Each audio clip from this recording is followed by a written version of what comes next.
नमस्कार दोस्तों, GK study में आपका स्वागत है। आज का हमारा जो टॉपिक रहेगा ये रहेगा मिडल हिस्ट्री से देखेंगे क्वेश्चन कि किस टाइप के क्वेश्चन आते हैं और ये हर एग्जाम्स में बहुत ज़रूरी होती है क्वेश्चन। और हमें एज ए नॉलेज भी पता होना चाहिए कि हमारे एक्चुअल में इतिहास क्या था, तो इसके बारे में हम लोग वहाँ डिस्कस करेंगे और थोड़ा देखेंगे कि किस टाइप के क्वेश्चन होते हैं। ये सबसे महत्वपूर्ण रहेगा उत्तराखंड के जितने भी एग्ज़ाम होते हैं उनके लिए। नंबर दूसरा ये होता है अपना एसएससी जीडी वालों के लिए।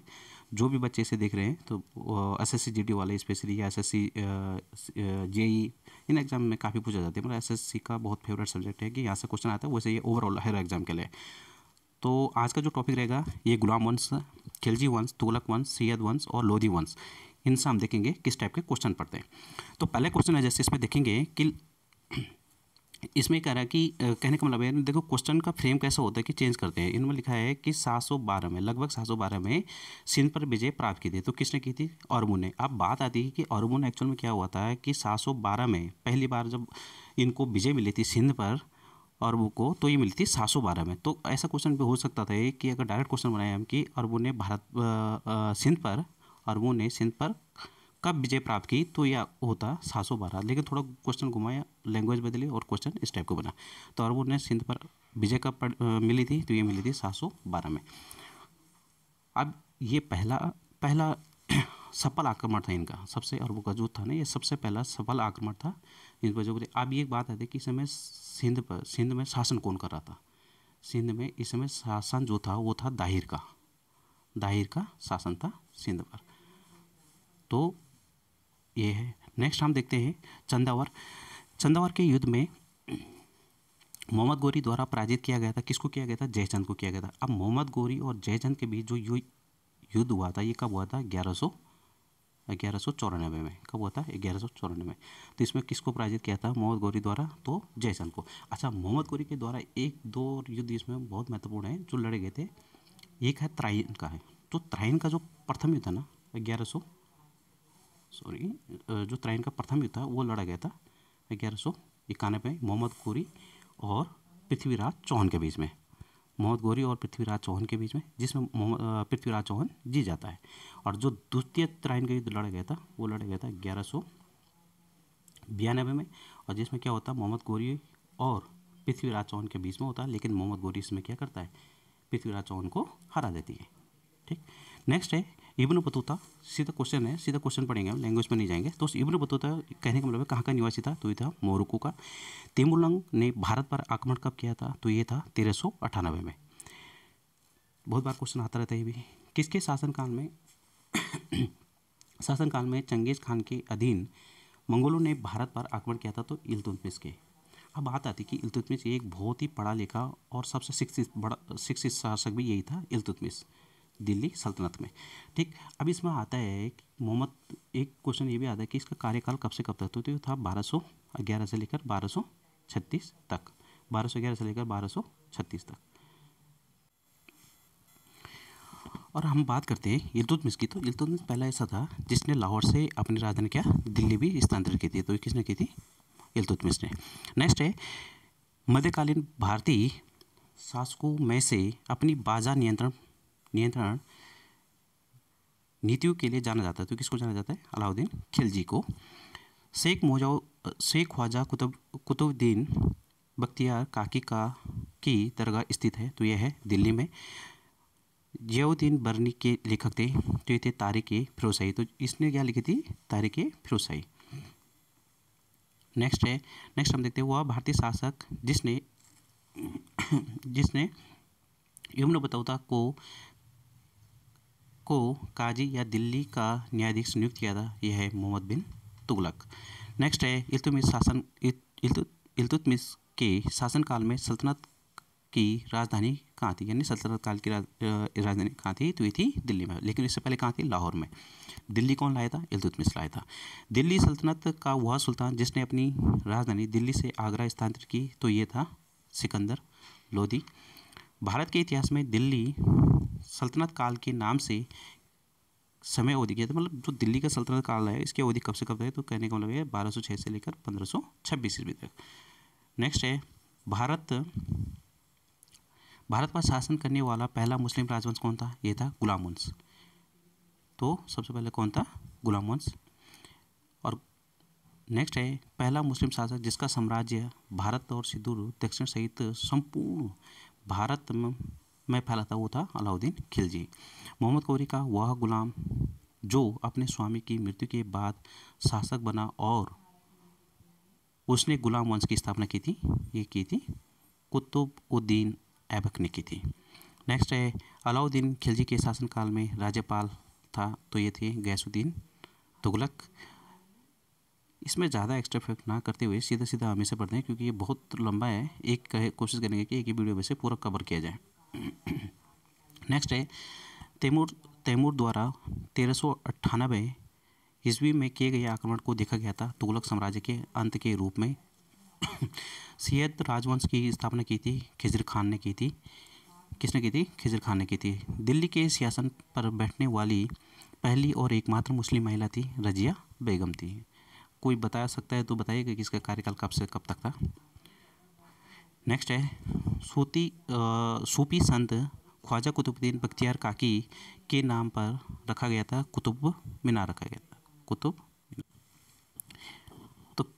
मीनार का नाम था। नेक्स्ट है नवाजा शुजाउद्दौला के एक बगीचे के बीच में स्थापित सफ्दरगंज के मकबरे का निर्माण कराया था दिल्ली में। नेक्स्ट है गुजरात के बघेला राजवंश का वह अंतिम शासक जिसकी हार के बाद अलाउद्दीन खिलजी को राज्य दिया गया था करनदेव। आगरा को अपनी साम्राज्य की राजधानी बनाया था सिकंदर लोदी ने। नेक्स्ट है 1192 के त्राइन के युद्ध में पृथ्वीराज चौहान पराजित हुए थे मोहम्मद गौरी के हाथों, अभी पढ़ा भी था हमने ऊपर। नेक्स्ट है 2.5 दिन का झोपड़ा नामक मस्जिद का निर्माण किसने किया था? कुतुबुद्दीन ऐबक ने किया था। सुल्तान रजिया के पिता कौन थे? तो ये थे इल्तुतमिश। नेक्स्ट है राज दरबार में सिजदा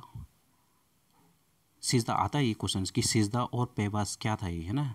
तो ये पेवास का मतलब होता सम्राट के पैरों को चूमने की प्रथा थी और सिजदा होता था जो साष्टांग प्रणाम, है ना। तो ये गयासुद्दीन बलबन के टाइम पे हुआ था। मध्यकालीन भारत में बाजार नियामक उपायों से संबंधित था अलाउद्दीन खिलजी। तैमूर ने किसके शासन के दौरान भारत पर आक्रमण किया था? नासिर उद्दीन मोहम्मद शाह तुगलक के टाइम पर। अमरोहा के युद्ध जो 1305 में हुआ था, दिल्ली सल्तनत को किसके ऊपर विजय प्राप्त हुई? तो ये हुई थी मंगोल सेना के। खटोली के युद्ध 1517 में मेवाड़ के जो राणा सांगा थे दिल्ली के सुल्तान इब्राहिम लोदी को पराजित किया था और उसे बंदी बनाया और फिरौती लेने के बाद छोड़ दिया था। नेक्स्ट है चित्तौड़गढ़ किले के अंदर विजय प्रतीक विजय स्तंभ का निर्माण किसने किया था? राणा कुंभा ने कराया था। नेक्स्ट है प्रसिद्ध महाकाव्य पद्मावत लिखा था मलिक मोहम्मद जैसी के द्वारा। 14वीं शताब्दी में मोरक्को के यात्री इब्न बतूता ने भारत का दौरा किया था महमूद बिन तुगलक के शासनकाल में। तो ये क्वेश्चन आता है कि पहले तो ये क्वेश्चन आता है कि इब्न बतूता कहाँ का था? तो ये था मोरक्को का। नंबर दूसरा क्वेश्चन आता है कि किसके शासनकाल में आया था? तो ये है मोहम्मद बिन तुगलक के काल में। दिल्ली सल्तनत में राज्य और प्रशासन के संदर्भ में मुक्ति शब्द का अर्थ क्या होता है? मुक्ति का मतलब होता है भूमि अभिहंताकन, जिसे इक्ता कहा जाता था, का धारक होता है। भारत का तोता के नाम से भी जाना जाता है अमीर खुसरो। इसमें वो क्वेश्चन है जो पीसीएस लेवल में भी आते हैं, ऑनलाइन टाइम है। ये ऐसे क्वेश्चन नहीं है कि इसमें एसएससी से लेवल है, तो ये सारे में आते क्वेश्चन। मोहम्मद गौरी और पृथ्वीराज चौहान के बीच लड़ाई हुई थी, त्राइन की लड़ाई हुई थी। कुतुबुद्दीन ऐबक की द्वारा स्थापित किया गया था क्या? गुलाम वंश। नेक्स्ट है दिल्ली के सुल्तान में से अपने जन्म को महान बताने के लिए स्वयं को प्राचीन नायक और अफरा साहिबा का वंशज बताया था बलबन ने। 1000 ईस्वी में अपने पहले हमले में महमूद गजनी हार गए थे। किससे हारे थे? भारतीय शासक जयपाल से हारे थे।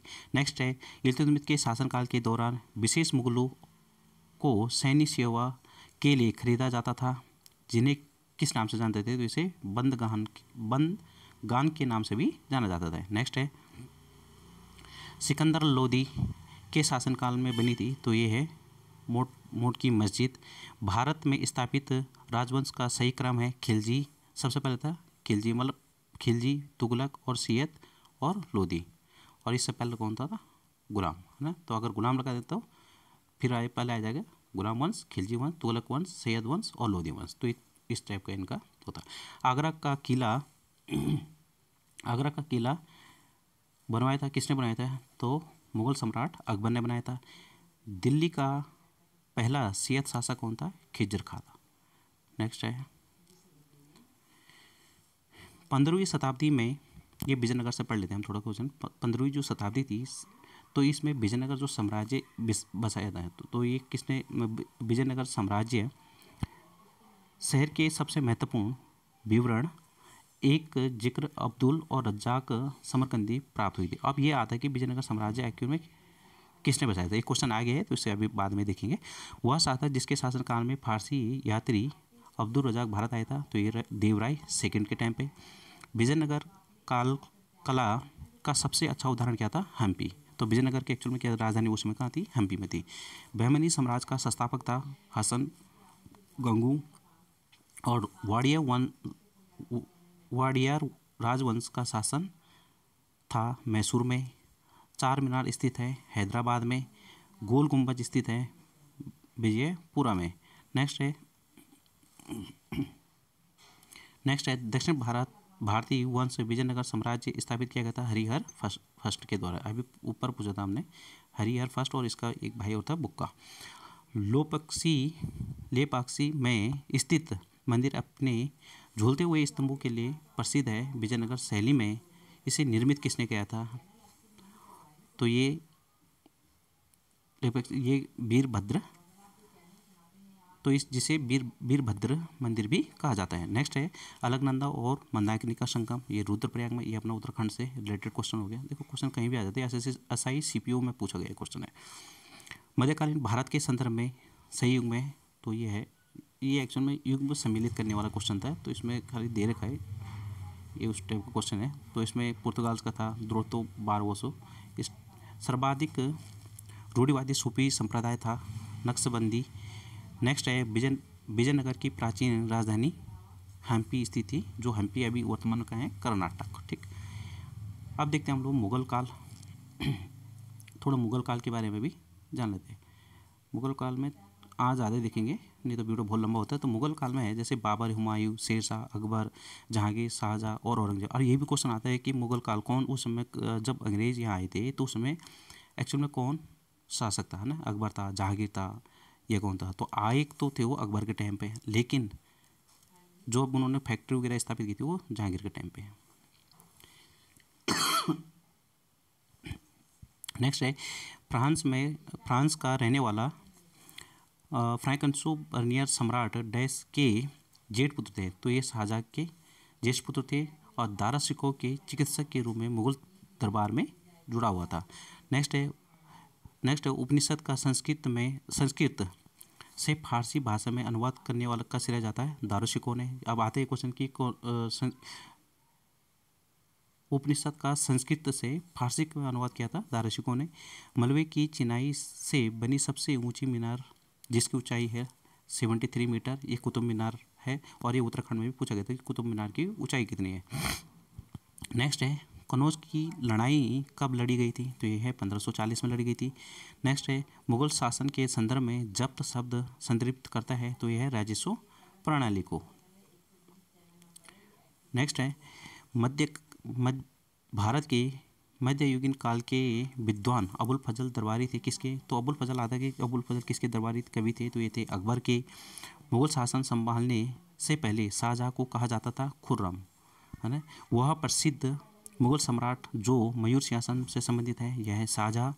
अपने शासनकाल के शुरुआती वर्षों के दौरान अकबर का शासन वास्तव में उनके बैरम खां नामक शासक द्वारा भी चलाया गया था, जो बैरम खां था उनके द्वारा भी चलाया गया था। शाहजहाँ के जो ज्येष्ठतम पुत्र थे तो वो थे दारा शिकोह। नेक्स्ट है मुगल काल में किया गया महाभारत का फारसी में अनुवाद, तो ये आता है कि महाभारत में जो फारसी में अनुवाद किया था, वो किया था रज़्मनामा नाम से। नेक्स्ट है भारत में मुग़ल साम्राज्य का संस्थापक था बाबर। वर्ष 1556 में मुग़ल साम्राज्य का सिंहासन प्राप्त हुआ था अकबर को। और इसी के टाइम पे क्या था, भारत में कौन आए थे, अंग्रेज आए थे। राजस्थान का वह जिला जिसमें जयमल और फत्ता सूरबीरों के सम्मान में छतरियाँ बनाई गई थी, जिन्होंने वर्ष 1568 में सम्राट अकबर की घेराबंदी में अपने प्राण त्याग दिए थे। चित्तौड़गढ़ किला।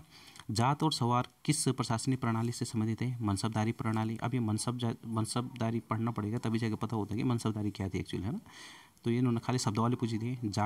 जात और सवार। भारत का में प्रथम मुगल सम्राट था बाबर।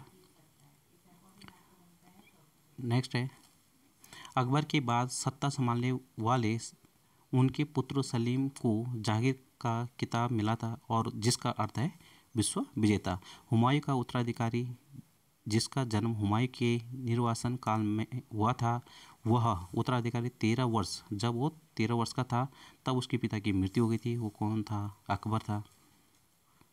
नेक्स्ट है शाहजहाँ के शासन की वास्तुकला की विशाल उपलब्धि थी दिल्ली का लाल किला और जामा मस्जिद। आगरा में यमुना नदी के किनारे अपनी पत्नी मुमताज़ महल के लिए ताजमहल का निर्माण करवाया था, शाहजहाँ ने कराया था। हुमायूं ने अपनी सत्ता को पुनः प्राप्त करने के लिए किसको हराया था, तो ये हराया था सिकंदर सूरी को।